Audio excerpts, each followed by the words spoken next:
Un gusto tenerlos presentes esta noche en el tributo a Carl Sagan. Bienvenidos a la Casa de la Masonería Argentina. Gracias Darío, gracias Diego por estar esta noche con nosotros y rendirle tributo a una persona como fue Carl Sagan. Así que bueno, em, lo presento también, no necesita presentación, pero a Seba Friso, el subsecretario de Cultura de la Gran Logia. Y antes de empezar la conferencia, vamos a ver un video todos juntos sobre Carl Sagan. Mirá ese punto. Eso es acá. Eso es nuestro hogar. Eso somos nosotros. En él, todos los que amás. Todos los que conoces. Todos de los que alguna vez escuchaste, donde cada ser humano ha existido y vivió su vida. La suma de todas nuestras alegrías y sufrimientos. Miles de religiones seguras de sí mismas, ideologías y doctrinas económicas, cada cazador y recolector, cada héroe y cobarde, cada creador y destructor de civilizaciones, cada rey y campesino, cada joven pareja enamorada, cada madre y padre, niño esperanzado, inventor y explorador, cada maestro de la moral, cada político corrupto, cada superestrella, cada líder supremo, cada santo y pecador en la historia de nuestra especie vivió ahí, en una mota de polvo suspendida en un rayo de sol. La Tierra es un escenario muy pequeño en la vasta arena cósmica. Pensá en los ríos de sangre vertida por todos esos generales y emperadores, para que en su gloria y triunfo pudieran convertirse en amos momentáneos de una fracción de un punto. Pensá en las interminables crueldades cometidas por los habitantes de una esquina del punto sobre los apenas distinguibles habitantes de alguna otra esquina. Cuán frecuentes sus malentendidos, cuán ávidos están de matarse los unos a los otros, cuán fervientes sus odios, nuestras posturas, nuestra importancia imaginaria, la ilusión de que ocupamos una posición privilegiada en el universo es desafiada por ese punto de luz pálida. Nuestro planeta es una solitaria mancha en la gran y envolvente penumbra cósmica. En nuestra oscuridad, en toda esa vastedad, no hay ni un indicio de que vaya a llegar ayuda desde algún otro lugar para salvarnos de nosotros mismos. La Tierra es el único mundo conocido hasta ahora que alberga vida. No hay ningún otro lugar, al menos en el futuro próximo, al cual nuestra especie pudiera migrar. Visitar sí, asentarnos aún no. Nos guste o no, por el momento la Tierra es donde tenemos que quedarnos. Se ha dicho que la astronomía es una formadora de humildad y carácter. Quizás no hay mejor demostración de la soberbia humana que esta imagen distante de nuestro minúsculo mundo.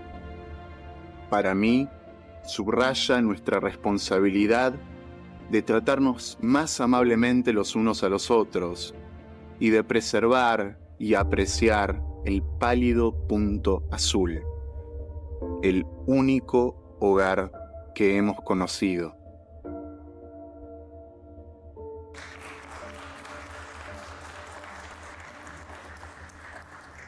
Voy a hacer un poquito las presentaciones formales ahora, después de... Espero que se hayan conmovido, emocionado como nosotros cuando lo estábamos haciendo con Seba y el equipo de comunicación. Bueno, los presento. Diego Bagú, astrónomo de la Ciudad de La Plata, de la Universidad Nacional de La Plata. Profe, después ustedes si quieren ampliar un poco el currículum. Y Darío Sandrone, filósofo de la Universidad Nacional de Córdoba, que bueno, que se vino hasta acá para acompañarnos. Por otra parte, les traigo los saludos de nuestro muy respetable gran maestre Pablo Lázaro, el presidente de la Masonería Argentina, que no pudo estar con nosotros esta noche, tenía otro compromiso que se le solapeaba, así que no pudo venir. Pero bueno, les manda saludos, como siempre los invita a venir a esta casa y está muy contento por esta actividad, así que bueno, se los traslado a ustedes también el agradecimiento de estarse y venir acá a hablar y dar tributo a Carl Sagan. Simplemente como introducción y ya comenzamos a charlar sobre Sagan, el subtítulo de la charla es Una luz en la oscuridad.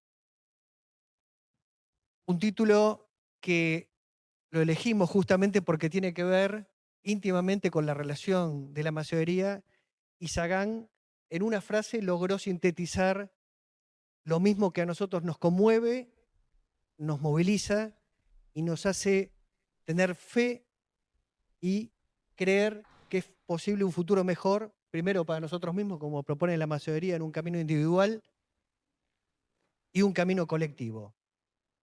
Leyendo acá nos acompañan también por lo menos 2 libros trajimos de Sagan, Cosmos y El mundo y sus demonios, que tiene como subtítulo el nombre de la conferencia de esta noche. Como decía Sagan también, estos libros y las personas que lo han escrito, los que ya no están con nosotros, nos acompañan y tenemos esa magia de conectarlos, ¿no? Un poco lo que pasa acá cuando hacemos una conferencia.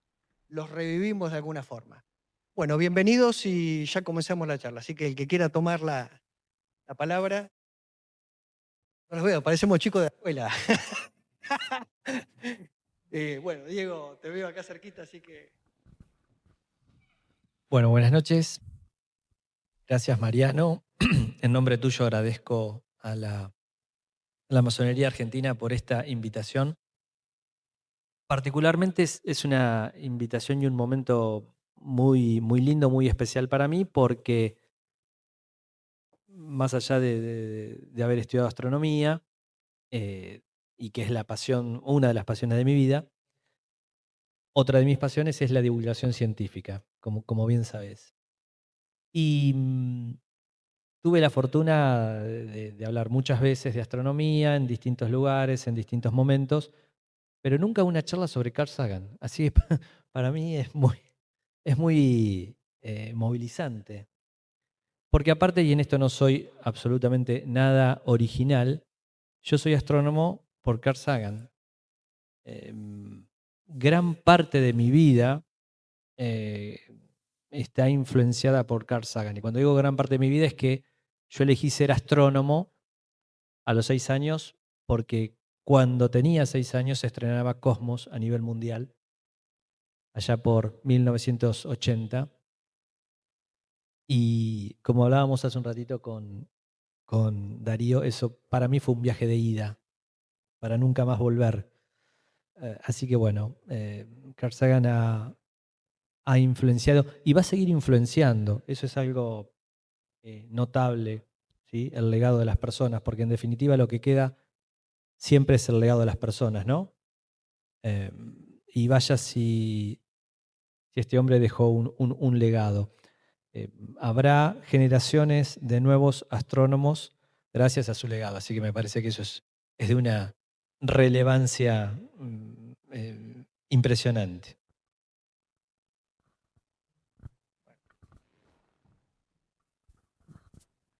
Bueno,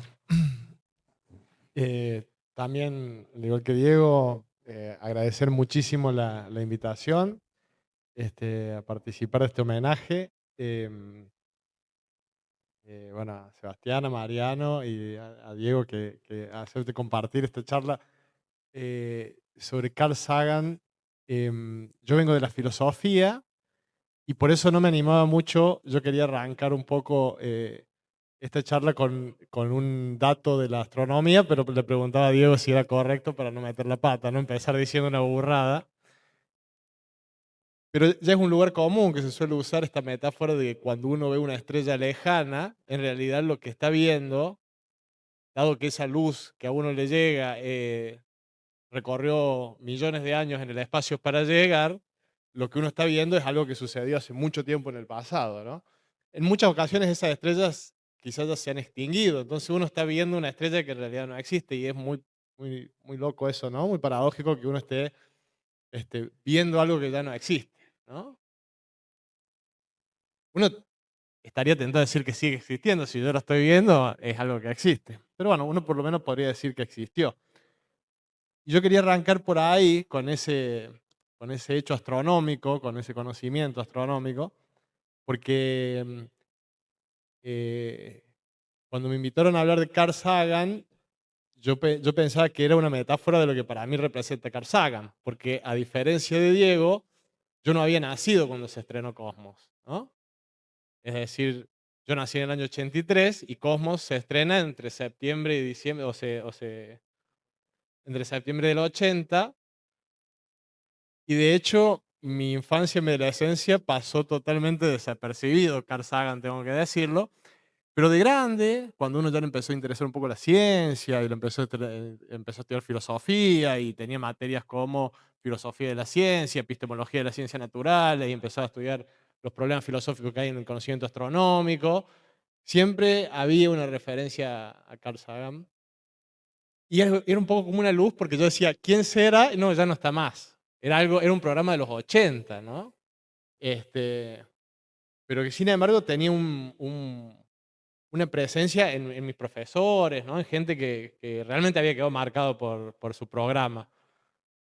Y al igual que decía Diego, a mí me gusta mucho la comunicación pública de la filosofía, que es un poco eh, más complicado que de la ciencia en el sentido de que no hay un conocimiento que transmitir, ¿no? Es decir, bueno, uno puede transmitir historia de la filosofía, qué dijo Aristóteles, Platón, pero digamos, no hay un conocimiento que transmitir, porque la filosofía no es un tipo de conocimiento, sino una especie de sabiduría o apasionamiento sobre el conocimiento, y transmitir eso siempre es un poco, digamos, difícil.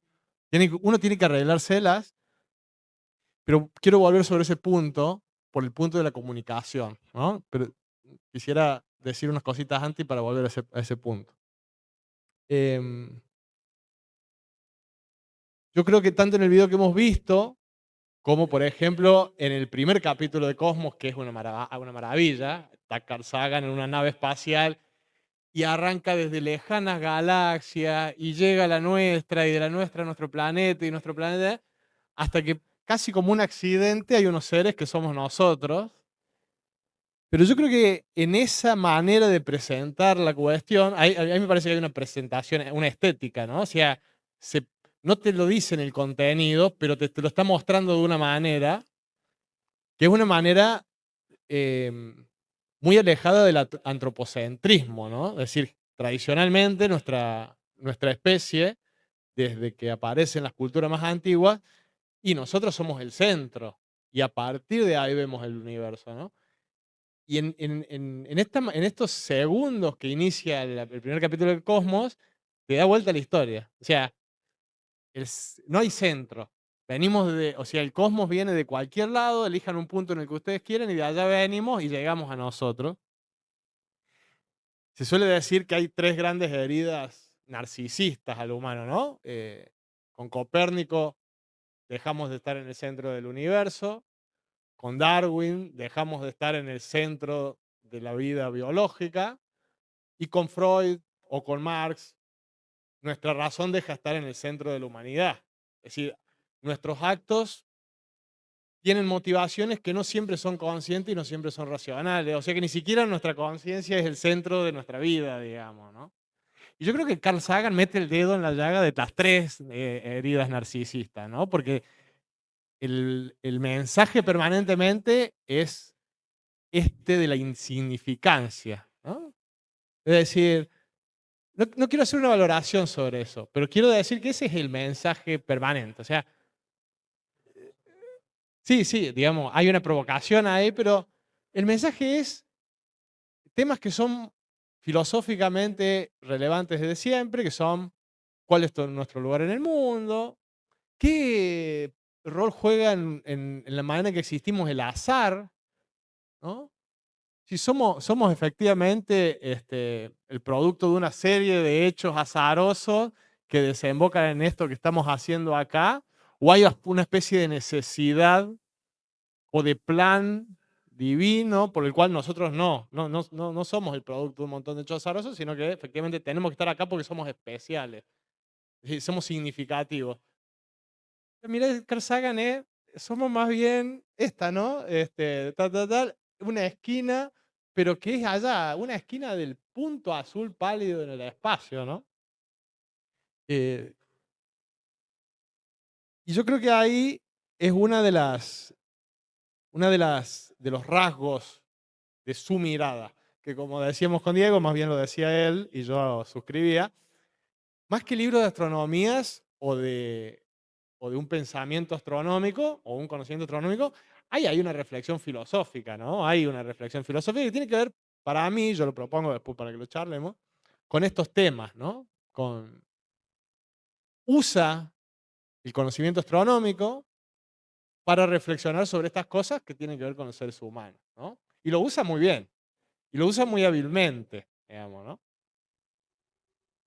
Y está bien que use eso.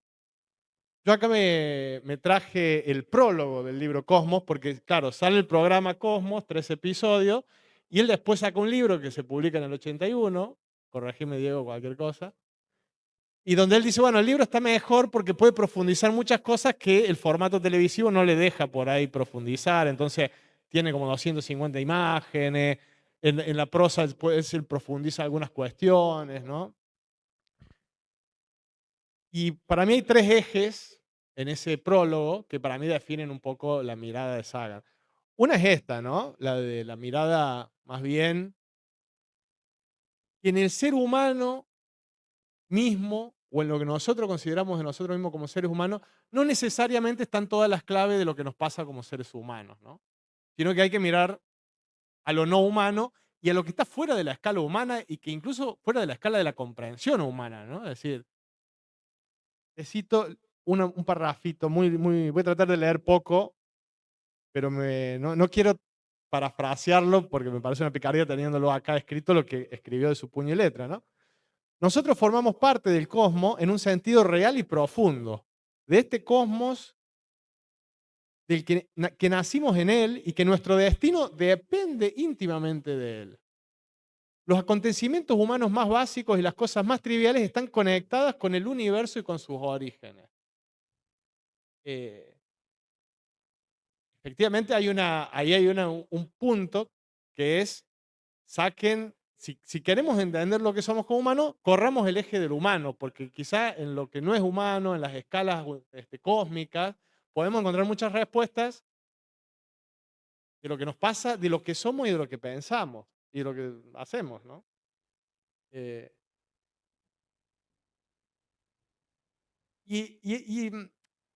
Uno podría decir, bueno, esto tampoco lo inventó Carl Sagan.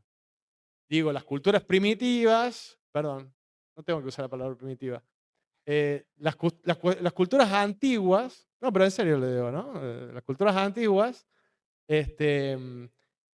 los primeros dioses solían ser los árboles o los animales, ¿no? Es decir, buscábamos el significado y el sentido de nuestra existencia en lo que teníamos a las alturas de los ojos y en lo que era como nosotros vivo, ¿no? Y orgánico.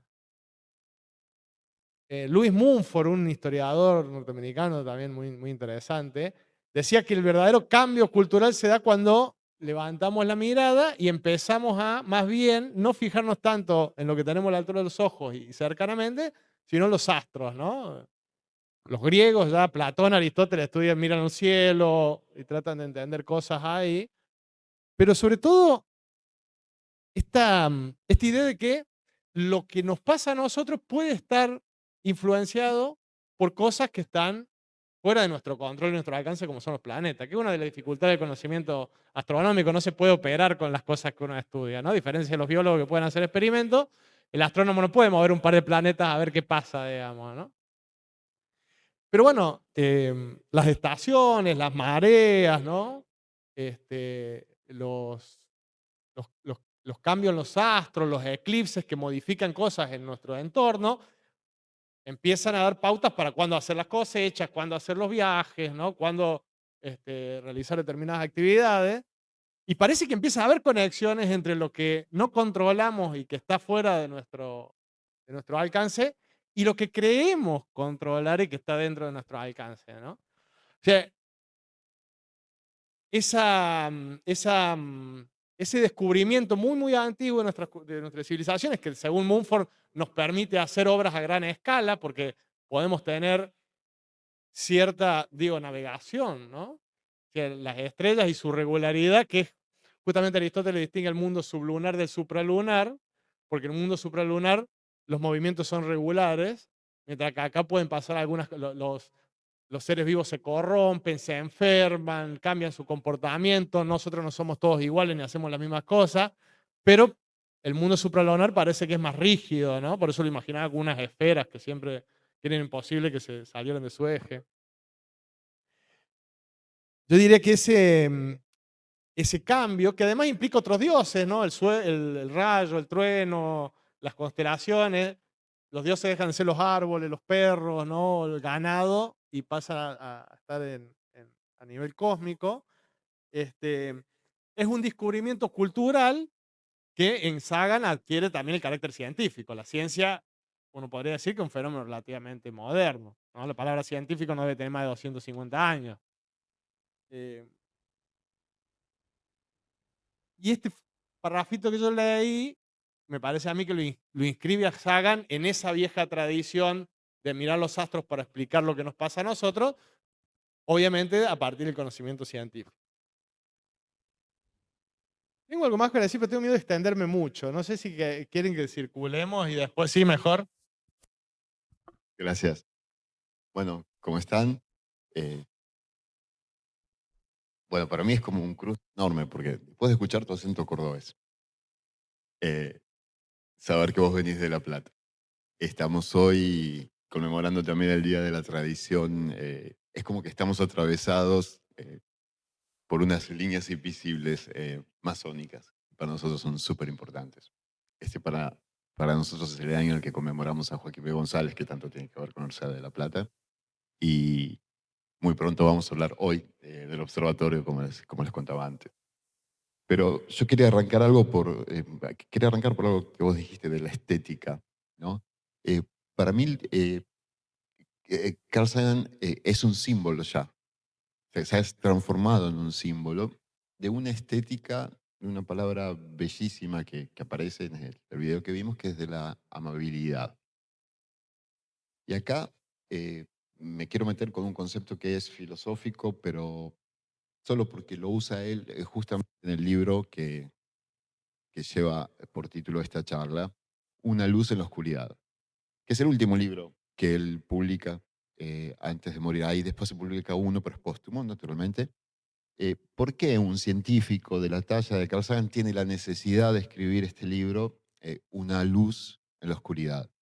Bueno, porque esto que para nosotros es tan importante, es tan sagrado, palabra que después podemos explicar, como es el conocimiento científico, como es el método científico, el pensamiento científico, están en jaque, suelen estar en jaque a lo largo de la historia. Lo están ahora en este mundo contemporáneo y Carl Sagan lo distingue con toda claridad y siente la necesidad eh, de escribir ese texto que también es de divulgación, pero es una divulgación como una vacuna contra los antivacunas, digamos, ¿no? Eh, y ahí me parece que yo tengo una experiencia muy personal. Yo sí vi la serie en tiempo y forma. Yo era del team, como te contaba, Fred Hoyle. Fred Hoyle es un astrónomo muy reconocido británico que tenía una teoría contraria a la del Big Bang, pero es el que le pone el nombre, es el Big Bang, es el que acuña la expresión de caliente que estaba cuando se plantea esta teoría. Él dice, bueno, a mí no me van a hacer creer que el universo empezó con un Big Bang, ¿no? Con una gran explosión. El tipo planteaba la teoría del universo estacionario. Eh, Libro que se llamaba El universo inteligente. Y por esa época yo venía acá a Parque Centenario, amigos de la astronomía, hice mi telescopio. unos 10 centímetros de diámetro, 1 metro de distancia focal, de telescopio reflector, con eje ecuatorial, que no funcionaba muy bien, cada tanto le tenía que dar una patada para que siguiera la línea. Pero hay un recuerdo físico, quiero subrayar esto, para mí, con 10, 11, 12 años, de estar noches enteras mirando por el telescopio, tal vez en invierno me cagaba de frío, y a veces adentro de casa estaban comiendo con las luces prendidas y yo me molestaba por las luces y es un recuerdo. Hay un poeta francés que habla de la vérité physique pour le loir, ¿no? La verdad física, que no es la verdad de la física, ¿no? Hay verdades que son físicas, que tal vez no son racionales, pero como decías vos, te impulsan, ¿no? A seguir ciertos caminos. Y para no hacerla muy larga y circular, la primera cosa que quiero decir es que el libro y la serie logró algo maravilloso, que fue esta amabilidad, de volver visible lo que era espeso para la mayoría del público, de volver comprensible, asequible, sin perder rigor, lo que era complejo. Y acá eh, quisiera hacer una observación. Hay una palabra que él usa mucho en este libro, Una luz en la oscuridad, que es una palabra que se malinterpreta muchísimo y sobre la cual yo quisiera tirar brillitos, purpurina, cambiarla de color, llenarla de rositas alrededor, decir, amen esta palabra, que es la palabra escepticismo. La palabra escepticismo, que tiene mucho que ver con el método científico, está connotada como quien niega la posibilidad del acceso a la verdad. Y esto no es así. Eh, Escéptico en griego era el observador, el que miraba observando. De allí palabras como telescopio, microscopio, ¿no? Eh, y Carl Sagan nos habla de una necesidad de un sano escepticismo, que es un escepticismo feliz, diría yo, eh, que tenemos que retomar. Y su segunda magia, eh, evidente en la serie por lo menos, es que logra que algunas cosas que son difíciles de imaginar, las podamos concebir. A ver, esto es Descartes. Yo puedo cerrar los ojos e imaginar un triángulo. Puedo cerrar los ojos e imaginar un cuadrado. Puedo cerrar los ojos e imaginar un octógono. Ahora si te digo, cerrar los ojos, imagínate un triángulo, es decir, una figura geométrica que tenga 1000 ángulos, es imposible. Yo no puedo tener la imagen mental. Sin embargo, puedo concebirla, puedo entender que existe. Y eso es algo que él logra maravillosamente con esta estética, con la narrativa de las series, que para mí tiene mucho que ver con la astronomía, porque creo que hay una relación entre esa estética y la observación escéptica. Por ejemplo, cuando trata de explicar, creo que es en el segundo, el capítulo, el número Google, que lo escribe en un rollo gigantesco papelístico y sale por el campus y sí, es infinito. Eh, bueno, esa estética amable hace que una generación entera, si no más, como decías vos antes, haya visto la necesidad de hacer el esfuerzo, de poder concebir lo que no podemos imaginar. Vos usaste la palabra fe, te jugaste con la palabra. eh, yo usaría la palabra confianza y después tengo mucho para decir sobre terraplanistas y afines, pero circulamos la palabra primero.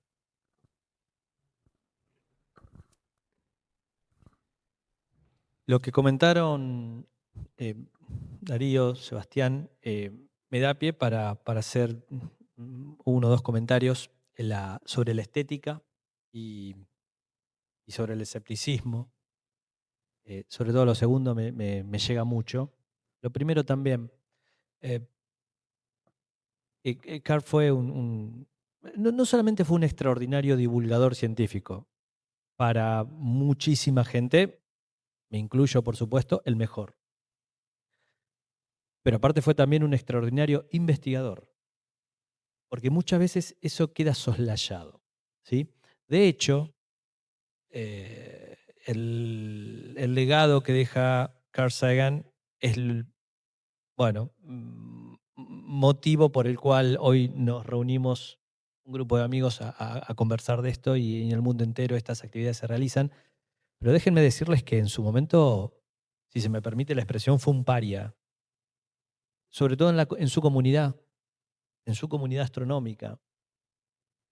Era el que, entre comillas, dejaba de lado la ciencia para meterse con la comunicación. Eso, entre comillas, no era serio.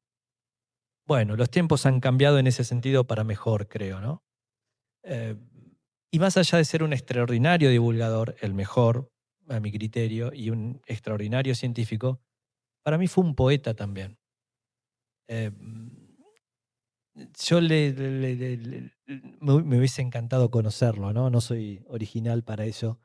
Y le tengo una extraordinaria, sana envidia, porque a mí me hubiese gustado ser el autor de frases cortitas de él. Él para mí es el autor de una de las frases de amor más extraordinarias de todas.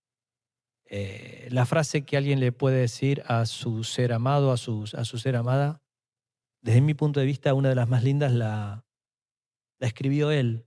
Entonces, ¿cómo no tenerle una sana envidia, no?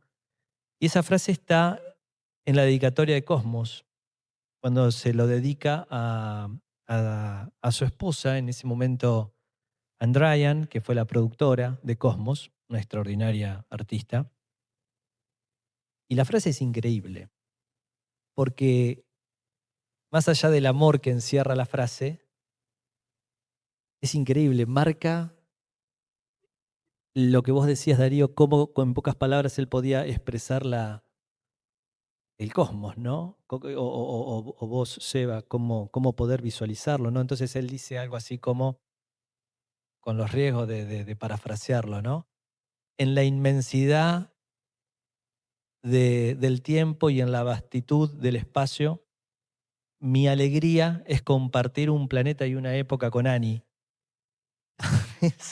Entonces, si uno se pone a pensar esa frase, aquellos que hemos tenido la fortuna de querer a alguien y de que nos quieran, el dimensionar lo que es el cosmos en tiempo y espacio, en ese puntito azul pálido, que se ve un puntito porque fue tomado por una sonda espacial que aún se encontraba en el sistema solar. Porque si a ese puntito lo observásemos desde mucho más lejos, ni puntito tendríamos. Entonces, esa frase encierra muchísimas cosas. Por lo tanto, Carl era un extraordinario poeta. Era un extraordinario poeta. Y desde ya, Cosmos, que fue su obra cumbre, es resultado de una mega producción, ¿sí? Es la serie televisiva en Norteamérica por más de 500 millones de personas. Ese número ya quedó corto desde ya. Es algo, desde mi punto de vista, inigualable, creo. Se han hecho algunos intentos, quedaron opacados, no porque no sean buenos, sino porque esto fue extraordinario, literalmente extraordinario. Entonces fue un extraordinario poeta. Y digo, si bien había una mega producción, él era un poeta en sí mismo, porque, quiero decir, vos podés tener un guión para realizar tal capítulo, tal serie de manera preciosa, pero hay que escucharlo luego cuando hacía reportajes. Y Cosmos es de inicio de los 80, había que escucharlo a principios de los 90, cuando ya estaba en otra etapa de su edad. Y cada reportaje parecía que se lo habían armado pregunta y respuesta, porque las respuestas que daba eran redonditas y dejaban siempre pensando a las personas, ¿no? El segundo comentario que quiero hacer, y paso el micrófono, es sobre el escepticismo, ¿no? Relacionándolo con cómo fue denostado por muchos colegas eh, compatriotas de él y de otras naciones, porque él tocó temas en función de ese escepticismo, ¿no? Temas como, por ejemplo, eh, el fenómeno ovni, ¿sí? Porque en ese momento era uno de los temas que estaba en boga. Yo no tengo la menor duda, pero no tengo la mínima duda, que hoy Carr estaría eh, luchando contra los demonios, ¿sí? Del mundo y esta nefasta era de la posverdad en la que vivimos y en la que estamos impregnados y que cada vez produce más daños colaterales y directos. Hoy estaría contra, por ejemplo, los terraplanistas y, como decimos aquí en Argentina, la mar en coche, porque él observaba el peligro de esos demonios acechando y por eso eh, siempre refrescaba el concepto de la ciencia como no una herramienta implacable, porque en El mundo y sus demonios él lo describe muy bien, sino como por el momento la mejor herramienta que tenemos para enfrentar a esos demonios que acechan. Él fue muy claro en eso. Y me parece que del mundo actual vive esa posverdad de manera, digamos, o sea, los efectos de la posverdad son muy, muy nocivos, ¿sí? Hay que tener un poco de memoria con la pandemia reciente que hemos sufrido para darnos cuenta cómo nos puede llegar a afectar a escala global. Bueno, hay tanto para decir, pero por ahora freno acá. Bueno, esto no lo planeamos, pero mira, yo también me había traído en los apuntes, así que la, la fraternidad intelectual que decía Sebastián, porque esto un poco de descubrir qué lo movilizaba, ¿no? A Sagan. El prólogo, como dijiste vos, tiene una frase hermosa dedicada a su segunda compañera, y en este también tiene una dedicatoria. Y también habla del amor. Esto es en el 95 que lo publica. Claro. Y yo por acá, si la tengo, acá está, mira, me había traído. Así que justamente, ¿qué lo movilizaba? Y acá otra vez se nota qué lo movilizaba y hacia dónde iba. En El mundo y sus demonios, la dedicatoria es a Toño, y dice así: a Toño, mi nieto, te deseo un mundo libre de demonios y lleno de luz. Hermosa frase, como decís vos, un, un poeta. La otra cosa creo extraordinaria es descubrir, lo amamos a Sagan, todos los que estamos acá y muchos probablemente los que están escuchándonos, lo amamos a Sagan, por eso lo trajimos esta noche. Pero él se dejaba amar y por estas cosas, pero era una persona extraordinaria porque básicamente era una persona con un pensamiento lógico-matemático, ¿no? De estas tantas inteligencias que se han descubierto, digamos, que no hay un solo tipo de inteligencia, hay múltiples inteligencias. Eso nos hace rápidamente tener tolerancia y entender la diversidad del mundo a través de las inteligencias. Ahora la inteligencia artificial es la nueva que tenemos que incorporar a la familia. Pero Carl Sagan, que tenía una inteligencia del tipo lógico-matemático, era un poeta, y eso es una cosa extraordinaria. Eh, Era un humanista, si querés, en la concepción, y como decía Sebastián, entre esperanza, creencia, fe, él jugaba permanentemente con esas nociones, pero de alguien que defendía estrictamente la razón, las defendía desde, y otra vez esto es la fraternidad intelectual que nos pasa acá esta noche y nos pasa en la masonería, las defendía desde el amor. Y un concepto que no es racional y es profundamente humano. Cada tanto aparece, ¿no? En el mundo un Carl Sagan, como aparece un Mandela, como aparece un Gandhi, como aparece un Messi, ¿no? Es como un antihéroe. Cuando uno lo ve y lo vuelve a escuchar y ver sus videos, transmite lo que decías vos, Seba, lo que decía también Darío, una calma para decir las cosas, una tranquilidad en este mundo efervescente. Él le toca en el 80, así que imagínense, era la Guerra Fría, lo tenía a Ronald Reagan de un lado, la Unión Soviética todavía del otro. La amenaza de una guerra termonuclear era una cosa que estaba muy cercana, no era joda, ¿sí? Estaba muy cercana. Em, y sin embargo mantenía la calma. Y eso hoy en el mundo actual, en la Argentina actual, parece que es un valor perenne, ¿no? Parece una cosa que deberíamos incorporar, ¿no? Por eso nos hace reflexionar. Y lo hace desde el amor. Lo hace del amor y sin embargo, cada tanto se enoja. No es que, ¿no? Tenemos esa calma, pero cada tanto se enoja, pero se enoja de una forma amigable. Una cosa también, ¿viste? Extraordinaria. No es un enojo violento, exaltado. Reconoce también a muchos científicos, ve los errores de los demás. ¿Sí? Dice, de Einstein probablemente no haya sido un buen padre. Es decir, la imperfección humana para la perfección. Me parece que esa es otra cosa que busca. Lo que decías vos, Darío, también pone el centro, lo hace desde un lugar de humildad, desde él, desde su cosmovisión de no estar en el centro, y lo que parece que en un momento podía ser, bueno, digamos, no somos nada, lo vuelve como responsabilidad de todo, individualmente de cada uno y de responsabilidad de todos. Esa es una construcción, creo que magnífica, y lo logra con esa calidez.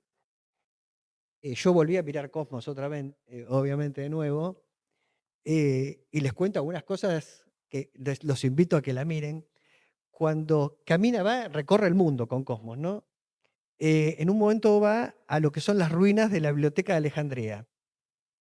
Cuando está caminando, a veces se tropieza. No sé si la vieron ustedes, uno viéndolo ahora para esta charla, ¿no? Mirando un poquito más. Es como torpe. Es un antihéroe. Yo creo que recrea de una forma a David y Goliat. Es un David.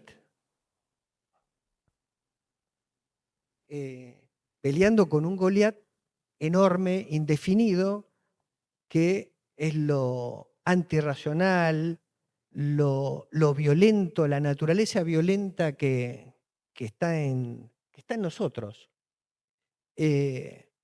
Así que bueno, es un antihéroe, es un David. No sé si alguno...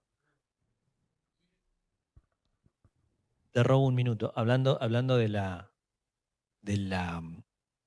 poesía de Sagan, ¿no? Una vez hablando con un querido amigo, Sebastián Muso, que es un gran divulgador científico de Argentina, de La Plata, de Mar del Plata, Seba, hablábamos, hace poquitos años se estrenó una nueva serie Cosmos, conducida por el director del Planetario de Nueva York, del Hayden, Neil deGrasse Tyson, y bueno, uno compara, por supuesto, ¿no? Y entonces dice, qué linda serie, está muy bien hecha, nueva tecnología. Y entonces hablábamos de, sin embargo, hay algo que no termina de llegarnos, pero no porque no esté mal hecha, sino porque hay algo que está faltando y no sabemos qué es. Y Sebastián me dice, ¿sabes lo que pasa, Diego? El morocho te habla con mucho swing, pero Carl te hablaba con amor. Y esa frase me quedó grabada y cada tanto lo nombro a Seba porque es su autor. Me parece que es genial. Bueno, sí, a mí también siempre me impactó esa dedicatoria. Para mí otra vez en el centro la cuestión de la insignificancia, ¿no? Que la da vuelta. Uno piensa, Borges siempre decía, ¿qué importa lo que yo haga? ¿Quién se va a acordar de acá a 1000 años que existió un continente llamado América, un país llamado Argentina, un escritor llamado Borges? Digamos, ¿qué importa, digamos, si somos tan insignificantes? Y me parece que en esa dedicatoria Sagan lo da vuelta porque dice, justamente, como es tan insignificante nuestro amor, porque de todas las galaxias que hay, de todos los planetas, de todos los tiempos, vinimos a coincidir nosotros, eso es justamente lo que lo hace magnífico. Es como esa magnificencia de la insignificancia o del accidente o del azar, que me parece que uno lo podría llevar al amor, pero lo podría llevar también que sea, al mundo de la política, al mundo de la cultura, digamos, que nos organicemos en un mundo democrático. unos seres muy pequeñitos, en tanto que generemos la idea de que existe algo llamado derecho, dignidades, no sé, parece que, digamos, uno lo podría dar vuelta y decir justamente esa es la grandeza de la insignificancia, digamos, pequeños seres, digamos, que por el azar de las evoluciones biológicas en el cosmos hemos terminado acá, pudimos hacer eso que posiblemente de acá, como decía Nietzsche, es un refusible entre dos eternidades de oscuridad, digamos. ¿Quién se va a acordar acá 15 millones, 15.000 millones de años que existió quizá una especie? Bueno, pero justamente esa insignificancia es lo que lo hace como, también como le da esa potencia. Pero yo me quería centrar ahora un poquito en la cuestión de sí del Sagan comunicador. Porque efectivamente hay un Sagan investigador que creía en esto de que los astros nos podían dar muchas claves de nuestra existencia insignificante y que había algo ahí, una guía que, como yo decía, viene de civilizaciones antiguas. Un filósofo que a mí me gusta mucho, que es Bernard Stiegler, que falleció hace unos años, tiene un texto muy interesante donde analiza etimológicamente la palabra desastre, que él dice desastre significa perder la guía de los astros, ¿no? Es decir, cuando perdes la guía de los astros es un desastre, ¿no? Es un desastre en el sentido que no te puedo ubicar y que tiene una raíz, digamos, antigua. Pero yo quisiera leerles un pedacito de la introducción de Cosmos, donde para mí él acá da la clave. No hay que perder de vista que Sagan es casi un boomer, ¿no? Un boomer es esta generación que nace después de la Segunda Guerra Mundial, que es la primera generación criada con la televisión, ¿no? Que ponían a los nenes al frente de la televisión, 60, 70, ¿no? Él es un poco anterior, es del 34 creo, pero la televisión para él parece que era importante. En la cultura de la época, en los años finales de los 70, principios de los 80, la televisión era una cosa importante. Para nosotros, cada vez menos, ¿no? Los pibes ya no miran televisión. Uno habla con un chico de 15, 14 años, quizá menos, y no sabe cuáles son los canales, digamos, ¿no? Es decir, las redes, ¿no? O las plataformas, YouTube, streaming, TikTok, etcétera, ¿no? Para nosotros de cierta edad, decimos, ¿cómo no saben lo que es la televisión? No saben, no es el mundo de las nuevas generaciones. No es la época esta, ¿no? Y Sagan acá habla del aterrizaje Viking, que fue uno de los primeros, el primer aterrizaje de una nave en un planeta, creo, o algo así dice acá, donde él participó como científico, y dice, el público en general apenas sabía nada de estos grandes acontecimientos. La prensa en su mayoría no les prestaba atención. La televisión ignoró la misión casi por completo. Creo que en la cabeza tenía el aterrizaje en la Luna, que la televisión había sido central, y llegamos a Marte y nada, digamos, ¿cómo nada? Y el tipo dice, cuando se tuvo la seguridad de que no se obtendría una respuesta definitiva sobre la posible existencia de vida en Marte, el interés disminuyó todavía más. Sí, no hay marcianos, saquen la cámara, vamos a poner otra cosa en la tele, digamos. Y dice, y la ambigüedad se toleraba muy poco. Cuando descubrimos que el cielo de Marte presentaba un color amarillo rosado en lugar de azul que se le había atribuido al principio equivocadamente, el anuncio fue recibido por un coro de joviales silbidos por parte de los periodistas reunidos. Querían que incluso el aspecto de Marte se pareciera a la Tierra. Creían que su público se desinteresaría paulatinamente de Marte a medida que el planeta resultase cada vez más distinto a la Tierra. Estimular este interés a través del medio de comunicación más poderoso, la televisión, yo estaba seguro que eso se podía hacer. Yo saco un par de conclusiones de esto, que a mí este párrafo me parece extraordinario, del Sagan comunicador. Primero, porque me parece que él hace una observación de que es relevante, de que los hechos son relevantes, los hechos científicos, pero también son relevantes que lleguen a toda la población, ¿no? Porque él podría ser un científico de nicho, él hace sus cosas y no le interesa tanto. De hecho, podría pensar que la población no está preparada para entender estas cosas, entonces ni siquiera por qué alguien tendría que enterarse que llegamos a Marte, ¿no? Pero después a mí me resulta fascinante y tiene que ver con esto de correr el ojo del humano, el centro del humano, de que el tipo se sorprende que los periodistas, si Marte no era parecido a la Tierra, no les interesaba. O sea, ¿cómo no va a tener interés un planeta que es diferente al nuestro? Y sin embargo, en el mundo periodístico, si no se podía hacer una narrativa humana, no iba a haber interés del público. O sea, si no se podía decir que Marte tenía cosas de la Tierra y entonces, como todos conocemos la Tierra, otra vez el mundo sublunar, la gente va a estar interesada en Marte, pero si no, no. Y yo creo que está claro como Cosmos, ¿cómo me lo imagino yo? Que el tipo estaba pensando cómo hacer algo en el cual vos no tengas que antropomorfizar el universo para que a la gente le interese, sino mostrar el universo en su carácter singular universo y que la gente igual va a estar interesada, ¿no? Yo creo que esa es la estética que logra en Cosmos. Es decir, uno ve, y claro, son planetas, hablamos de la música, ¿no? Una música tenue, el silencio del cosmos.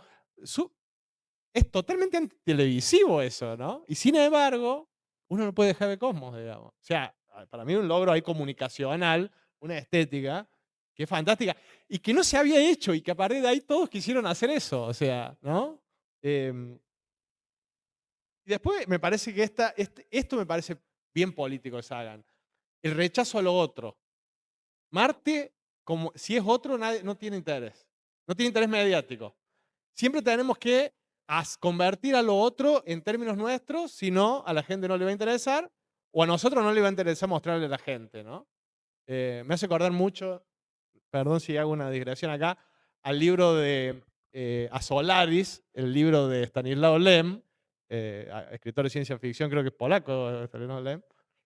Está la película también, que también es muy famosa, pero el libro para mí es magnífico. Claro, que se descubre un planeta, Solaris, que no se mueve con las órbitas de los otros planetas. Por el momento parece que fuera un organismo vivo, porque su superficie se mueve como si fuese un tejido vivo, pero no lo es.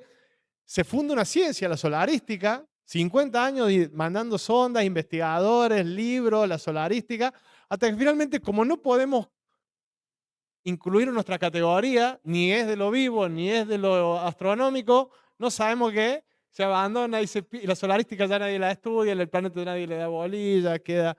Me parece muy, muy parecida a esta idea de Sagan, de que la apuesta no es infantilizar los conocimientos o hacerlos humanoides a los conocimientos para que la gente le interese, sino apostar una estética comunicacional que sin distorsionar el objeto de investigación, o lo menos posible, sin contarle un cuentito para niños, podés mostrar lo que querés mostrar, ¿no?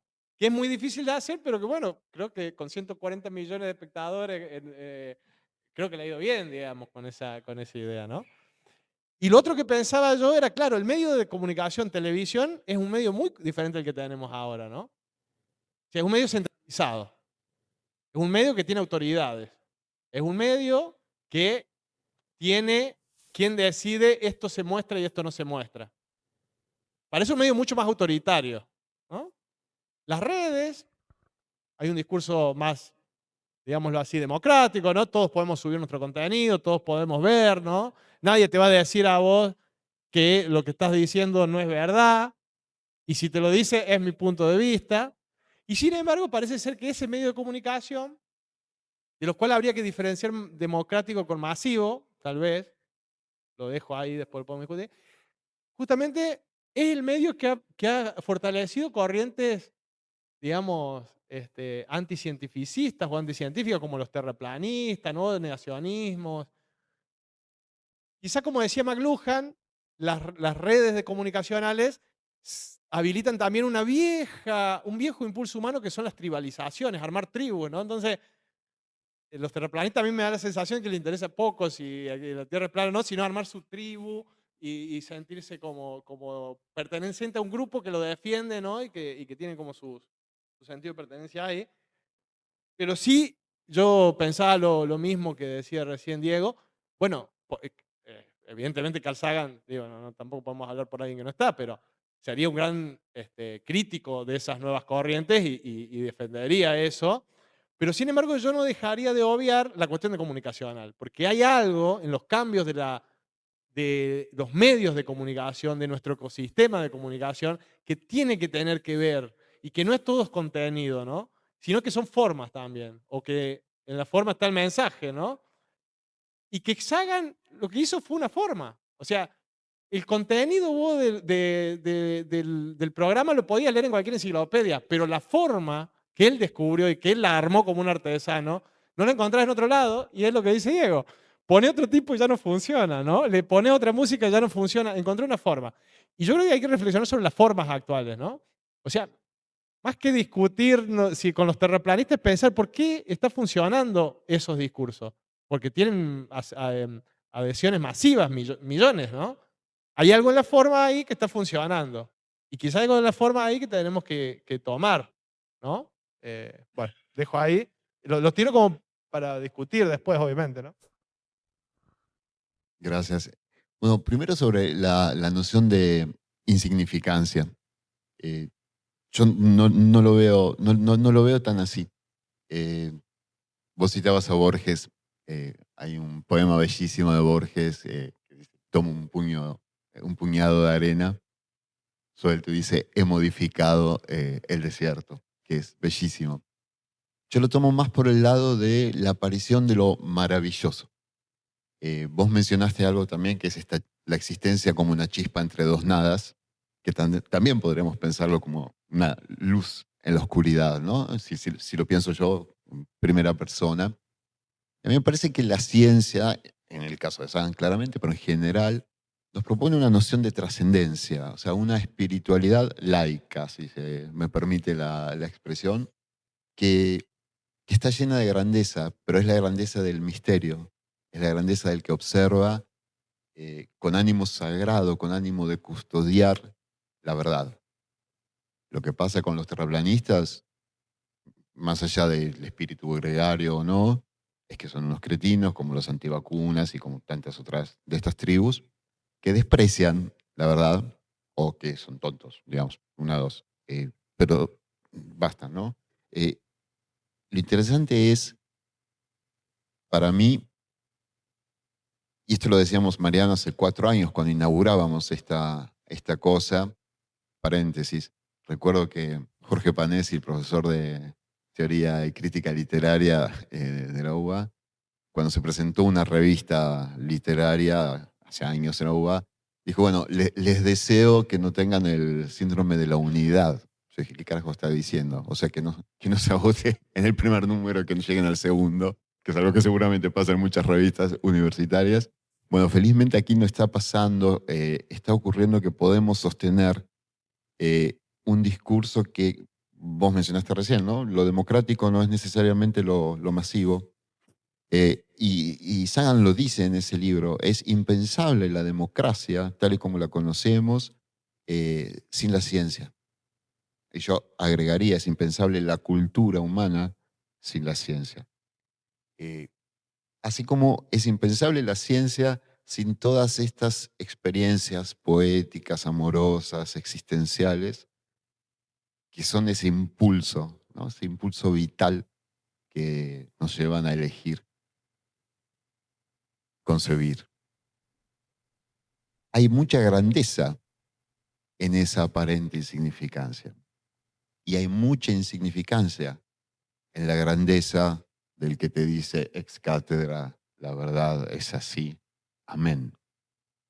Yo cuando veía el video del puntito azul, tengo la mala costumbre de repetirme, pero lo tengo que repetir porque es inevitable. No me puedo olvidar de una obra de teatro de Bertolt Brecht sobre Galileo Galilei. Vos hablabas de las heridas narcisistas. Bueno, no sé si la leyeron. La obra es fascinante.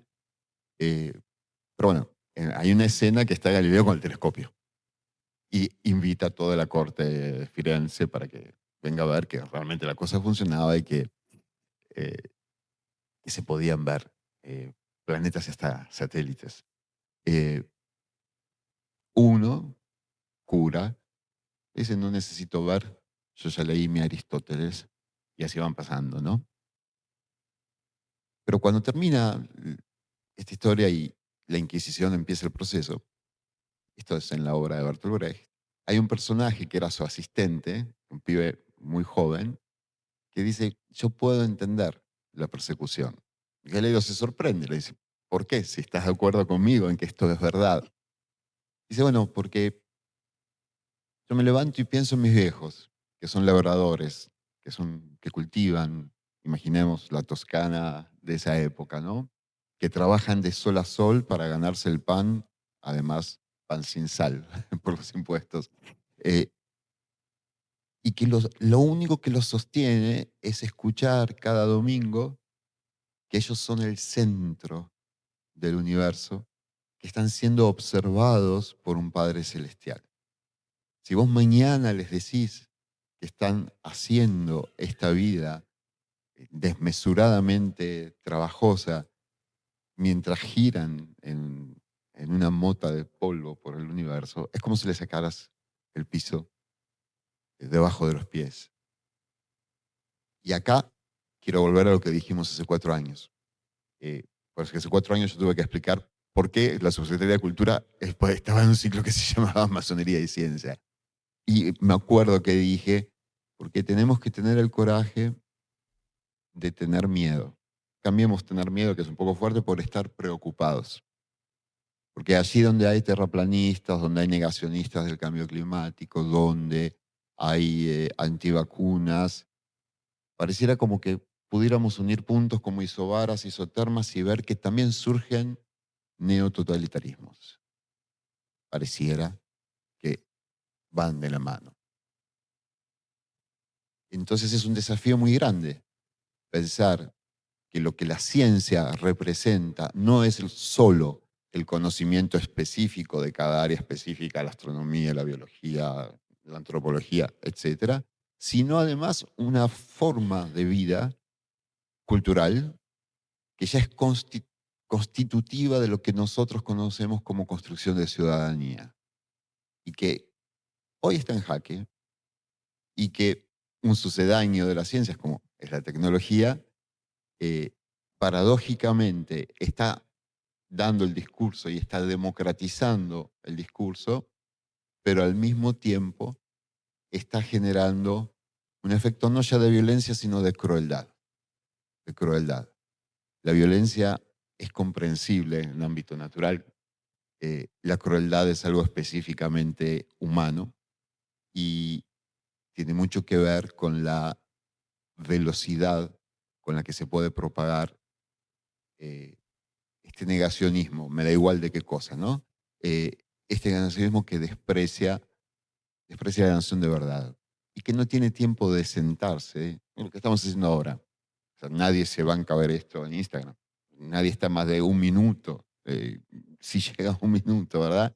Y sin embargo, si no hacemos esto, yo al principio te pregunté si habías leído El elogio de la lentitud, me dijiste que no, yo dije yo tampoco, y tampoco sabía si existía el libro, pero si no existe hay que escribirlo. Menos mal, pero sí, por lo general todos decimos que leímos todos los libros. No, sí, sí, pero igual creo que existe. Pero me parece que hay que hacer un elogio de la lentitud, de la serenidad, de la amabilidad. Y me parece que esto es característico de la ciencia. Un científico labura, somete al ágora de sus pares el resultado de sus investigaciones y está dispuesto a cambiar de opinión y de perspectiva y a corregirse cuando la comunidad, y subrayo esta palabra, señala o encuentra el error. Entonces, esta idea de construcción colectiva de conocimiento, de construcción colectiva de cultura, de construcción colectiva de ciudadanía, está puesta en jaque cuando viene un boludo y me dice que la Tierra es como una pizza para 4 y Marte sería una pizzeta, porque ese mismo lo que está haciendo es destilar, bueno, no voy contra la persona naturalmente, voy contra el discurso, ¿no? Destilar una forma de no pensar que se disfraza de pensamiento y hasta la noción del libre pensamiento eh, está tergiversada. No, bueno, es mi opinión, es mi punto de vista. No, flaco, está bien o está mal, es verdadero o falso. Algunas cosas son del ámbito de la opinión, otras no. Y el libre pensamiento realmente tiene una datación muy precisa, ¿verdad? En torno a la ilustración y un poquito más tarde, y consiste justamente en esto, en lo que nosotros en la masonería insistimos en llamar como pensamiento laico. Laico viene del griego, laicos, pueblo, es decir, lo que es común a todos, lo que todos nosotros podemos acordar.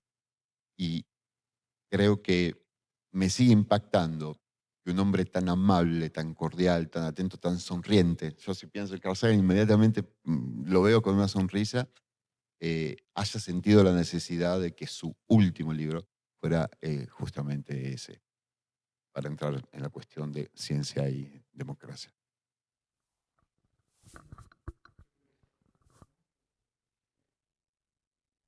Bueno, justamente la línea que decías vos, Sebastián, en la tapa del libro nos pone, dice El mundo y sus demonios, que es un libro, digamos, se inspira en este título eh, en una persona que escribió sobre el- las brujas.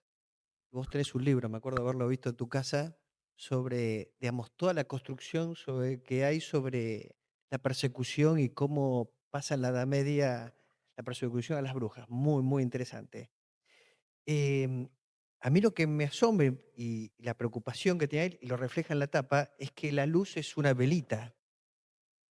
Y lo dice por ahí en el libro, lo dice permanentemente, y por eso hace tanta producción de divulgación científica. Él plantea esta paradoja de donde vivimos en un mundo científico-tecnológico, y sin embargo la mayoría de gente no tiene conocimiento justamente del método científico que mencionabas vos recién, la tecnología que se produce y que esa ignorancia tecnológica es gravísima para el mundo. Entonces es una paradoja. Vivimos en un mundo impregnado por lo tecnológico, digamos. Hoy cualquier cadena logística, por ejemplo, de alimentos, si se suspendiera durante un día, pasa cuando hay una tormenta, cuando pasa cualquier cosa que uno lo ve cotidianamente, un corte de luz, ¿no? Eh, probablemente la humanidad sufriría una catástrofe como si le hubiera pegado un meteorito. Entonces, somos hiperdependientes ya de la tecnología. Acá, Darío, le voy a dar alguna cosita seguramente para que esté pensando sobre este tema. Y a mí lo que me asombra y me preocupa es la cantidad de ejemplos, contraejemplos que pone de la anticiencia, de lo irracional, y esos son siglos. Está describiendo la historia de la humanidad y un montón de ejemplos, y hay algo ahí que me parece que está bueno que lo charlemos, es ¿por qué sigue pasando? ¿Cómo puede ser, digamos, que haya ejemplos evidentes que pone él, ¿no? de grandes engaños, que aparte se hacían públicos, y hay algo ahí con la creencia, esa necesidad humana de creer, que es tan importante, como en un punto es peligrosa, cuando es ingenua, cuando no tiene una reflexión serena hacia dónde conduce esa creencia. Y eso a mí me asombra. Hay en los dos libros, capaz ilustrando ejemplos anticientíficos. No me acuerdo el título, si es el segundo, es el primero, el de la Biblioteca de Alejandría, algo lejanísimo, ¿no? En Cosmos. Eh, algunos científicos digamos, precientíficos, que aportan descubrimientos que son la base de la cadena donde llegamos hasta ahora, la nombre-hipatía al final, como ejemplo que coincide con la destrucción de la Biblioteca de Alejandría, pero sin embargo subsiste los terraplanistas hoy, los negadores del cambio climático. Él también es muy audaz, por eso esto, digamos, ver la visión de David y Goliat, ese Goliat enorme, difuso, es muy audaz. Él plantea algunas cosas, propone como ejemplos, otros ejemplos que no son una persona que hizo un engaño, sino, por ejemplo, nombra las tabacaleras, ¿no? En Estados Unidos, como durante mucho tiempo influyen en los medios, ponen muchísima plata para desacreditar que el tabaquismo era un mal terrible para la salud. Pone a DuPont, ¿no? Que es una multinacional que está haciendo, con lo cual él se juega, digamos, se juega su prestigio, se juega todo por eso tiene este amor y esta creencia para hacer esto, de movilizarse. Se juega todo. ¿Quieres decir algo? ¿Podemos seguir hablando? Hay ejemplos en esa jugada que él hace contra los poderosos. A ver, sin ir más lejos, más allá de las multinacionales, como puede ser la que hayas mencionado, él en su momento, no me quiero desviar del tema, pero simplemente para hacer referencia a eso, él se puso en contra a más de media agencia espacial estadounidense, la NASA, cuando a principios de los 80 fue claro y dijo, el programa del transbordador espacial no tiene ningún sentido para Norteamérica. Cuando gran parte de su trabajo dependía justamente de esa agencia espacial, digo, el programa Viking, con el cual él logra, bueno, objetivos increíbles, o los Mariner anteriormente, o por ejemplo, eh, quizás su legado científico en cuanto a la investigación más impresionante fue su tesis doctoral, en donde él, a partir de datos, observaciones, teoriza sobre el posible efecto invernadero que tendría que existir en Venus, y después las naves lo comprueban, pero lo comprueban hasta con la temperatura en superficie de Venus. Él pronostica unos 380 y las naves detectan unos 400 grados. O sea, algo extraordinario. Ahí es donde él, de jovencito, logra el estrellato y empiezan... ¿Quién es este? ¿Quién es este Carl Sagan de la Universidad de Chicago? Ahí es donde después viene toda la historia de Cosmos, etc. O sea que, bueno, en ese contexto él se puso en contra a más de media agencia espacial, o sea que era un jugado. Y después en cuanto, y te paso el micrófono, Darío, en cuanto a con lo que vos hablabas del gran comunicador, ¿no? Eh, Fue era una fuente inagotable de analogías y de ejemplos concretos y de modelos visuales para que el público que no estaba en tema, no especializado, pudiese entender qué es el cosmos, qué es esa inmensidad en tiempo y espacio en el cual se desarrolla toda esta historia. Entonces, por ejemplo, en Los Dragones del Edén, un libro de 1978, uno de sus mejores libros, en donde él gana el premio Pulitzer con Los Dragones del Edén. Él en el capítulo 1 crea esa analogía maravillosa que después todo el mundo hemos usado, me incluyo obviamente, que es el famoso calendario cósmico, en donde esos 15.000 millones de años de historia cósmica los encorsetamos en un año calendario. Entonces ahí no hay manera de que no te estalle, en el mejor sentido de la expresión, la mente al pensar que todo el sistema solar, cuando el universo, si tuvo un origen, lo ubicamos entonces en aquel 1 de enero, los planetas se forman en septiembre, recién en septiembre, y toda la historia humana la ubicamos en el último segundo del 31 de diciembre. Entonces, ahí es donde el comunicador logra lo que logró. Si a eso le agregás esa poesía que, que tenía y ese amor con el que expresaba, bueno, por eso hoy aquí en Buenos Aires en 2023 estamos hablando de él, ¿no? Bueno, sí, quería referirme ahora en esta última parte a la cuestión de la ciencia. Una de las cosas que aparecen acá en este prólogo es una frase que a mí me pareció como que también da con la clave de por qué le parece valiosa la ciencia a Sagan. Dice, la esencia de la ciencia es que se autocorrige. Nuevos resultados experimentales, nuevas ideas están resolviendo continuamente viejos misterios.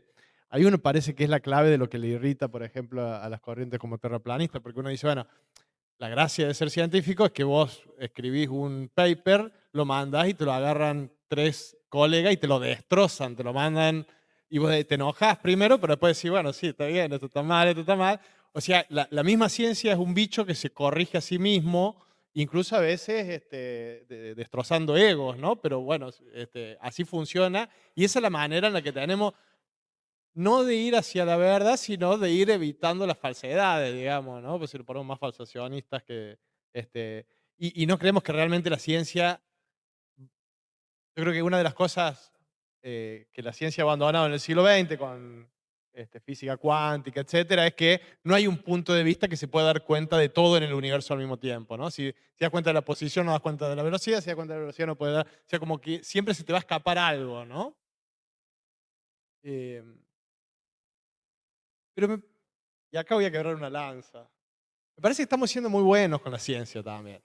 Y a mí me gustaría saber, digamos, qué pensaría Sagan hoy en día, por ejemplo, de ciertos vínculos entre la ciencia, capitalismo, ¿no? Por ejemplo, que hoy en día hay algo que se llamaba Big Science en un momento donde los grandes estados llevaban a cabo los grandes proyectos espaciales, en los que participaba Sagan, por ejemplo, y que en la Guerra Fría tenía a Estados Unidos y a Rusia como la competencia esa. Hoy en día, ¿qué opinaría Carl Sagan de Jeff Bezos o de Elon Musk, que tienen proyectos privados de cohetes que van al espacio, ¿no? Para hacer dinero, para hacer riqueza? ¿Qué opinaría de eso? Porque también son científicos, y también contratan científicos, y también usan ciencia para hacer esa clase de proyectos. Y también se autorregulan, digamos, y se autocorrigen porque son científicos. Parece que ahí la autorregulación o la autocorrección es un valor científico, pero después hay valores extracientíficos que también juegan con la ciencia, ¿no? Y que ahí hay que tomar decisiones más allá de a que uno se dedique. Pero lo tiro como, digo, ¿qué pensaría Carl Sagan del calentamiento global hoy en día?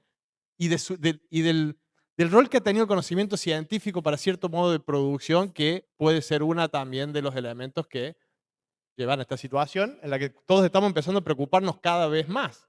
Hace un tiempo estaba en México, en el Jardín Botánico de Oaxaca, y en el guía nos decía, bueno, esta planta antes florecía en marzo y ahora florece en enero. ¿Por qué? Porque hay más calor, digamos. O sea, uno empieza a ver las consecuencias, ¿no? O sea, la empieza a ver en el mundo sublunar. No solamente es algo que aparece en los papers como una cosa de los científicos que nos advierte, sino que se empieza a notar, ¿no? ¿Qué pensaría Carl Sagan de eso, ¿no? Del rol de la ciencia en esta situación que, que parece, esperemos que no, parece irreversible, ¿no? Esperemos que se desacelere, pero no parece que haya elementos para revertir esta situación, o o me parece que nadie lo tiene muy claro, ¿no? Em, ¿Hay una salida científica a eso? ¿Cuál sería? ¿O cuál sería, cuál serían los proyectos científicos que hoy están trabajando en esa dirección, ¿no? Pienso, ¿qué pensaría Carl Sagan hoy en día de los saberes ancestrales? Porque quizá, y yo por eso me arrepentí muy rápidamente de decir pueblos primitivos, digamos, los pueblos primitivos, digo, hay pueblos que hoy en día no son científicos, no tienen el discurso científico en su manera de vivir, ¿no? Pueblos originarios de Argentina, comunidades enteras, y que sin embargo forman parte de la vida democrática argentina. ¿Qué pensaría de esos saberes Carl Sagan, digamos, ¿no? Em, ahí, digo, hay gente que está discutiendo mucho estos temas. Por ejemplo, hay un antropólogo que a mí me gusta mucho, que está siendo muy reconocido hoy en día, que es Viveiro de Castro, que tiene una discusión con, con Bruno Latour, a quien también voy a decir algo muy breve ahora. Que Viveiro de Castro, bueno, Latour está muy preocupado por la cuestión, falleció el año pasado lamentablemente, está muy preocupado por la cuestión del antropoceno y del calentamiento global. Y Viveiro le contesta en un debate, bueno, hay que preguntar a los pueblos para los cuales el mundo ya se acabó. Por ejemplo, los pueblos amerindios, a partir de la colonización española, su mundo ya no existe más. Y esos pueblos han sobrevivido en un mundo post-apocalíptico, en su post-fin del mundo. Quizás de esos pueblos podemos sacar algunos saberes para ver lo que se nos viene, ¿no? Sí, puedo cerrar, porque digo esto de Latour. Latour es un autor que a mí me gusta mucho, Bruno Latour, francés, antropólogo, que en los 70 fue a un laboratorio y estudiaba a los científicos como un antropólogo estudia a las tribus salvajes en una isla, digamos, ¿no? Y decía, ¿usted qué está haciendo? Tal cosa, y toma nota, ¿y por qué? ¿Y cómo sabe que eso es cierto? ¿Y por tal cosa? Que eso? Entonces por ahí los científicos se cansaban y dicen, usted porque no es científico no entiende nada, y lo corrían. ese laboratorio, que se me fue ahora el nombre, me parece que Salk, que es un laboratorio de Estados Unidos, gana el premio Nobel el año siguiente y el libro que había publicado el laboratorio, se llama La vida del laboratorio, se vuelve un bestseller y todos quieren hacer antropología de la ciencia como Latour y todos van a estudiar a los científicos, a ver qué hacen los científicos. Pero Latour decía algo interesante, es a cualquier tribu que vos vas y te dice nosotros creemos en esto, vos lo mirás con duda y decís, ¿por qué este tipo cree en eso? Salvo a una, dice, a los científicos. Te dice, yo creo en esto, y vos no preguntas por qué, porque decís científico, ¿sabe? O sea, obviamente tiene un vínculo con la verdad que es privilegiado. Y Latour ponía en duda eso. Y me parece que parte también de nuestra mirada crítica tiene que ser una mirada crítica con la ciencia. Es decir, no por ser científico es bueno ni es valioso. Porque, digamos, muchos de los proyectos que tienen la ciencia en su núcleo también pueden afectar a la vida democrática, a la comunidad. Incluso, digamos, el cientificismo como quien se erige con el rol de científico, sea un físico o sea un economista, que dice, a mí en mi caso, porque yo soy de economía, digamos, es uno de los puntos flojos de cualquier democracia, ¿no? Es decir, que por la autoridad de un saber mi voz tenga más privilegio que la de otro. Bueno, quiero tensar un poquito la cuerda ahí, digamos, como para discutir un poco en ese plano también. ¿Qué diría Sagan de eso, no? Increíble. Bueno, otra vez, no está preparado la pregunta y la respuesta. Habla acá de un pueblo, por eso es antiguo, de un pueblo de cazadores recolectores que se llama Kun, que son australianos, que fueron eliminados, digamos, devastados después por la modernidad. Y rescata exactamente lo que, así que no está respondiendo. Así que bueno, la maravilla de los libros que nos traen acá las voces de los que no están. Dicen que hacían ciencia y valora otra vez, esto lo hemos hablado con Rita Segato en algún lado, digamos, y en alguna otra charla de divulgación científica donde yo asistí, digamos, del valor que hay científico en los pueblos originarios y los pueblos primitivos. En este caso, en los cazadores recolectores, lo que dice que hacen ciencia, y acá es un tema después para Diego, es que pasaban muchísimo tiempo observando las pisadas. Muchísimo tiempo observando las pisadas de los animales para cazar. Pero como lo observaban, lo que dice Sagan acá, es de la misma forma que los astrónomos deducen y miran un cráter. Y pueden deducir cuándo fue el impacto, el tamaño del impacto, el tipo de impacto que tuvo, depende del meteorito, de qué contenido tenía. Entonces, eran científicos, estaban haciendo ciencia, así que valora y retoma esto de lo primitivo y no lo deduce. También podemos, bueno, acaba de fallecer Enrique Dassel, ¿no? Me parece que esta noche también es un homenaje a un grande y tiene que ver un poquito con esto que decís vos, introduce, era argentino, ¿no, Seba? Si mal no me equivoco. Y, claro, y introduce el tema de colonial. Sí, no. Así que me parece que también esta noche traerlo a Enrique es otro tema, porque introduce el tema, digamos, de la decolonialidad. Y también habla de esto de decolonial es cómo construir la historia, y acá en la historia de la ciencia, desde otro lugar. Por ejemplo, él habla de la ciencia en China. Entonces, de golpe, cuando habla del desarrollo histórico de la ciencia en China, por ejemplo, hay un manuscrito chino que él dice que Leonardo da Vinci se copió del manuscrito chino, porque el manuscrito chino es anterior. Bueno, sé que está la invención de la pólvora, un montón de cosas que son de China. Pero lo que hace es correr el foco, digamos, de que la cultura europea, que sin duda nos ha traído la ilustración, nada más y nada menos, pero que había muchas culturas, también la americana, que no era tan primitiva, tan pobre y nada, y porque por ahí perdieron y los ganadores de la historia la cuentan, que tiene mucha influencia. Así que bueno, son dos grandes pensadores, pero un poco creo que las dos cosas que decías vos están ahí. Seba, vos querías. Estamos en cámara cruzándonos. Bueno, se está poniendo picante. Yo no sé si habría que criticar a la ciencia. Creo que sería como decir criticar a la filosofía. Creo que sí podemos criticar el uso o el abuso de argumentos científicos y el uso y el abuso de dispositivos tecnológicos. Porque lo mismo podríamos decir de la filosofía. Y pongo a un gran filósofo, Martin Heidegger, que era al mismo tiempo un gran nazi. Que te contaba antes, a mí me tocó traducir justamente el libro que desató el quilombo, ¿no? Eh, y había una introducción de Barbara Cassin y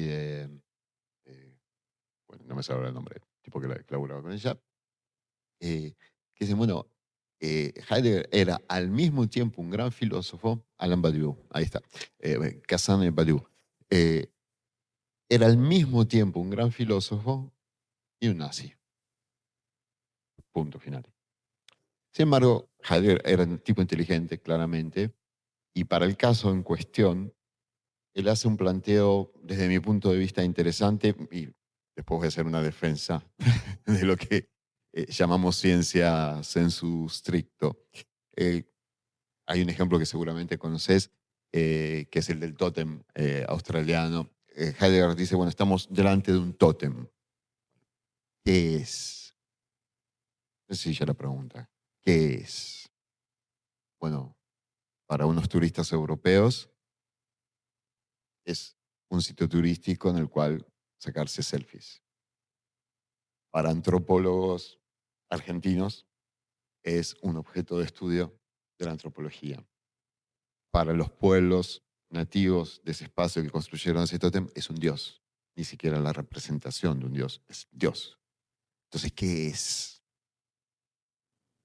Y yo recuerdo la bellísima experiencia, estuvimos juntos, Mariano, cuando se hicieron los debates sobre la ley de educación medioambiental, donde también estuvieron presentes los representantes de pueblos originarios y lo mismo ocurrió cuando hicimos el trabajo con Rita Segato.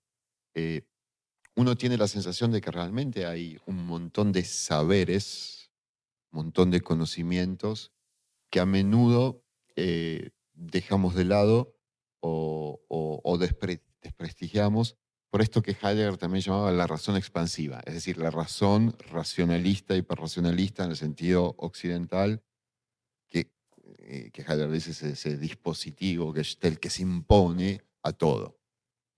Y entablar ese diálogo me parece muy sano, pero yo lo entablaría después de decir, paren, porque más allá de ese que es heideggeriano, hay cosas que son verdaderas y cosas que son falsas, digamos. El calendario maya terminaba en el 2012, ¿no? Teníamos una enorme cantidad de... Hubo hasta una película, sí, muy taquillera, 2012, bueno, y acá estamos sentados. Obviamente no es la interpretación que los mayas tenían de la historia, es una interpretación superpuesta por nosotros. Pero quiero decir, eh, cuando nos referimos a la ciencia en tanto que búsqueda honesta, colectiva, dispuesta a ser refutada y anclada en una tradición consolidada de conocimientos y abierta a una modificación de paradigmas, no me parece que haya nada que criticar. Sí, claro, eh, lo nada científico y nada racional de, por ejemplo, un candidato o un político eh, o cualquier personaje poderoso que pretenda esgrimir que su discurso está basado en posiciones científicas.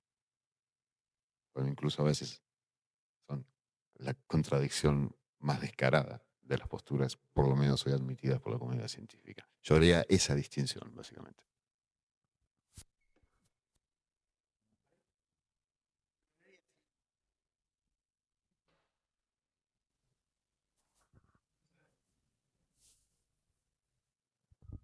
No, me parece estar. No quiero que nos vayamos tampoco de Sagan, pero. Sí, me parece que está bien esa salvedad. Me parece que. No sé si es. Si sirve el ejemplo de Heidegger, porque yo no estoy diciendo de cuestiones ideológicas de las personas que llevan a cabo grandes proyectos científicos. No me meto con eso. sino con los proyectos mismos, ¿no? Es decir, por ejemplo, esto de los proyectos como SpaceX, ¿no? De las investigaciones, de no pensar a lo espacial como investigación para lo colectivo, sino pensarlo como un negocio privado, que en última instancia también está impulsada por cierta búsqueda de conocimiento científico astronómico, digo, o utilización. Pero sí me parece importante lo del uso de la ciencia.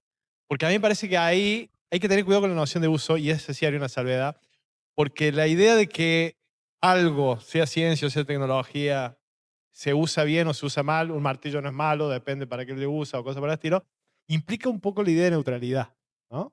Es decir, bueno, el conocimiento es este y es neutro. Después, si Elon Musk lo usa para esto, es su problema. Si lo usamos para la comunidad o para proyectos colectivos, pero eso supone ya que la cosa está ahí, es como neutra, ¿no? Y me parece que la cuestión es que nunca es neutro. Digamos, en cualquier proyecto científico hay un diseño, digamos, hay un financiamiento, hay objetivos, hay fundamentaciones, hay una idea de impacto, hay una idea de intereses, que ya cuando se empieza a elaborar, ya se le va dando cierto, o sea, cuando finalmente la investigación está en marcha, ya tiene valores adentro. Los valores no vienen posteriormente para su uso, sino que por eso se disputan, por eso hay científicos diciendo, no, esta investigación no hay que hacerla así, hay que hacerla así. Porque una vez que está investigando, después los resultados y su uso, sí, obviamente pueden ser instrumentalizados en diferentes. Pero ahí hay como una cuestión que implicaría la relación entre ciencia y valores. Eso, esa es la discusión, ¿no? Este, y que a mí me motivaba a preguntar eso, pero me parece que está bien el vínculo. Pero para que no nos vayamos de Sagan, perdón. Cierro. Una partecita. En ese se van uniendo los puntos, ¿no? No es casualidad, lo dijiste, Mariano, o vos, Seba, no recuerdo ahora. Este es su último libro, El mundo y sus demonios. No es casualidad que, bueno, qué paradoja. Quizás él sabía que era su último libro, es probable. Y cierra todos estos temas. Sagan, me parece que hay que hacer esa diferencia entre ciencia como disciplina y los actores y actrices que hacen ese juego, ¿no? Eh, era crítico de la ciencia diciendo que es lo mejor que tenemos, con todos sus errores. Da muchos ejemplos de cómo los científicos la han utilizado de mala manera. Me animo a pensar, por lo que los libros que ha escrito, por lo que he leído de él, que quizás él no estaría apuntando a ciertos visionarios vanguardistas, o no sé si compartís esa idea o no, o bueno, o personas que van tras desarrollos tecnológicos espaciales, como puede ser Musk o Bezos. Yo creo que él no apuntaría ahí, apuntaría a su país como Estado, porque en ese libro lo refleja muy bien. Él hace una crítica descarnada de la sociedad norteamericana, dando ejemplos de la década del 80. Dice, nos están pasando por arriba otros países y nosotros los norteamericanos nos estamos durmiendo. Fuimos vanguardistas en esto, en esto, en esto, en esto y ahora estamos absolutamente quedados. Era un defensor acérrimo de la financiación del Estado en educación, en ciencia y en tecnología. Yo creo que él apuntaría todos sus cañones ahí. En cuanto a medio ambiente, bueno, además de ser escritor, científico, comunicador, era un activista también. Trabajó muchísimo tratando de unir, de fabricar puentes, de construir puentes entre la ex Unión Soviética y Estados Unidos para bajar los decibeles en esa guerra fría de los 70 y los 80. El medio ambiente era algo que le preocupaba muchísimo. En ese libro da muchos ejemplos con números concretos, en fin. Eh, eh, vio mucho más adelante en el tiempo que muchos realmente.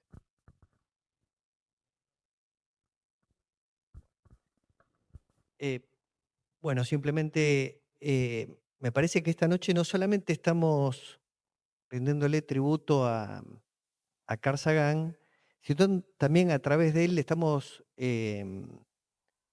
rindiendo tributo a todos esos Carl Sagan, a todos esos héroes anónimos que defienden cada día, cada uno en su lugar, vos Diego, vos Darío, Sebastián, cada uno en su ámbito. Lo tengo acá, un gran amigo, a Rolando Cárdenas, que pasó la pandemia, ¿no? Y había que estar ahí en la trinchera. Entonces estamos rindiendo tributo también, creo, a esto que Carl Sagan lega del valor de la ciencia, de la humildad, por eso es eminentemente masónico, de la verdad relativa, pero sin embargo una verdad que aunque sea contingente hay que mantenerla, es esa luz en la oscuridad. Así que bueno, creo que estamos rindiéndole tributo a todos esos héroes anónimos y ese es otro gran legado que él hace. Quisiera cerrar con eso. Te doy la palabra a vos, Sebastián. Sí, gracias. Muy breve. Primero, para agradecerles a ustedes dos, es realmente una delicia. Y pensar esto, tenemos la dicha de poder debatir, intercambiar ideas, estar de acuerdo, estar en desacuerdo, escucharnos, darnos tiempo, porque estamos subidos a hombros de gigantes, como dice aquella bella metáfora. No son solo científicos, también son hombres y mujeres que dieron su vida para que hoy estemos conmemorando los 40 años de la democracia argentina. Probablemente un homenaje como este a Carl Sagan no hubiera sido posible antes de 1983, pienso. Y querría terminar con una cita muy bella que para mí representa mucho lo que simboliza Carl Sagan, que digo, para mí se transformó en un símbolo del mismo. Es de un escritor inglés, Lawrence Darrell, y dice, en algún lugar, en el corazón de la experiencia, hay un orden y una coherencia que podríamos comprender si fuéramos más amables, más pacientes, más atentos. Termina con una pregunta.